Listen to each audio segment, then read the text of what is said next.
if we're wearing hard hats, we can only be one place. The Lincoln Tunnel. We're actually not too far from the Lincoln Tunnel. We had to go through the Lincoln Tunnel to get to Red Bull Arena. It is almost finished, and we're building up to the playoffs next on ET.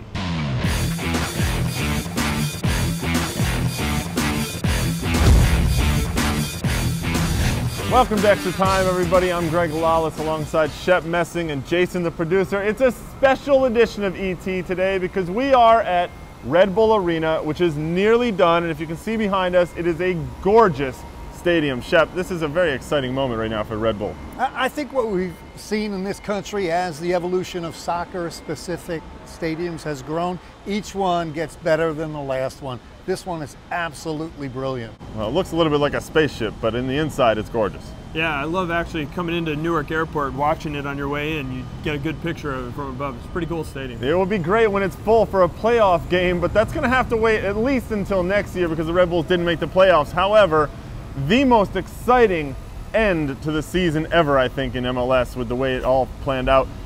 New England Revolution, they end up getting into the playoffs, probably had the hardest time along with Real Salt Lake, and those are the two teams that make it. I'll tell you what, it really worked out that several teams absolutely folded and they didn't deserve to be in it. Toronto FC and Colorado in particular, DC United put up a fight, so did Dallas, but the ones that deserved it, I think, got in.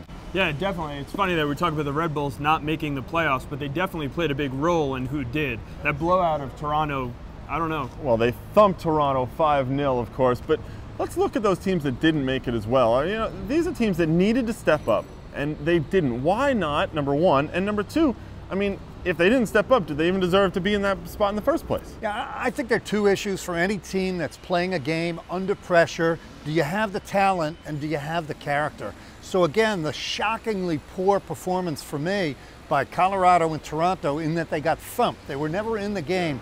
That either speaks to a lack of talent or a lack of character. At least DC United, they put up a fight, yeah, but looking at character, then again, of course, New England is a team with a lot of veterans. They know what they're doing. That's where character really came in for them. They needed to get a result in Columbus. They knew what they needed to get by the time it was Sunday afternoon, either a draw or a win, and they go out and they get the win. Yeah, wily veteran Jeff Lorenowitz now, after a few years, playing on a gimpy knee. He has enough left in it to put that rocket of a ball past Kenny Shoney and put them into the playoffs. We talked about the permutations for the weekend and how exciting. New England really needed everything to fall in their favor just to have a chance on Sunday, then they took advantage. Well, same thing for Real Salt Lake, and they took advantage as well with that 3-0 win over Colorado. They also took the Rocky Mountain Cup, which I hear caused some Rapids fans to cry. I don't know about that, but that's the way it goes. Now, the playoff matchups, of course, Real Salt Lake, for their victory, they end up now playing the Supporters Shield winners, Columbus Crew. New England will take on Chicago in a great rivalry, of course, over the years. That's been terrific. Out in the Western Conference, Houston and Seattle, number 2 and number 3.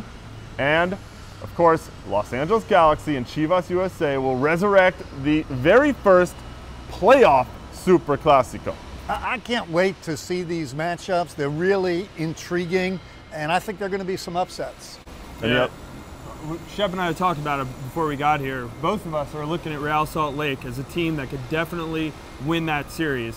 I don't know if, they're going to go out and blow Columbus out of the water, but they're a hot team right now. Columbus kind of backed into the playoffs. That's a dangerous matchup if you're the Crew. Well, Salt Lake does get a home game in altitude against Columbus. That will certainly help them, and that game will be on Saturday. But the first game of the playoffs will be up at Quest Field. It is going to be rocking. Seattle hosting their very first playoff game in their first year. And who do they get?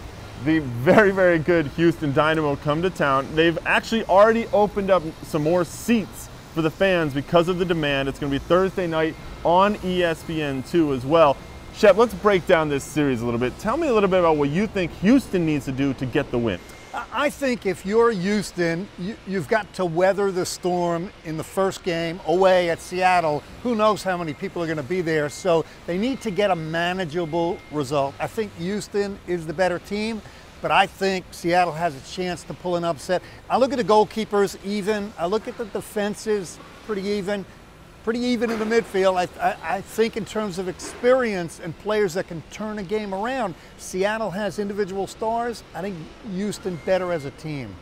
Yeah, Houston, I think a key point for them is getting Ricardo Clark on the field. If Ricardo Clark can play, that makes a big difference. Last time they played, Freddie Ljungberg really tore them apart. And you need a guy like Clark in there to keep with him and to basically limit him. Because Ljungberg has shown over the past few weeks that he's really, really driving the Seattle offense.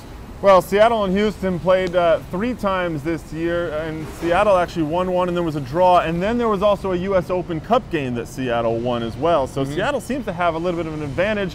They also got a win in their last game. That was huge for them. I think that, you know, getting that win was big. I'd say there were a lot of things that are important about that win. The first being, it gives them a 3-game win streak going into the playoffs. Yep. That's huge. Teams that go into the playoffs hot, we've seen it before. LA Galaxy, when they barely got into the playoffs, but went in hot, had a good streak. Right. New England's done it a few times. The other thing is they scored goals at home. They've gone so long with scoring goals at home. Not only did they get 1, but they got 2.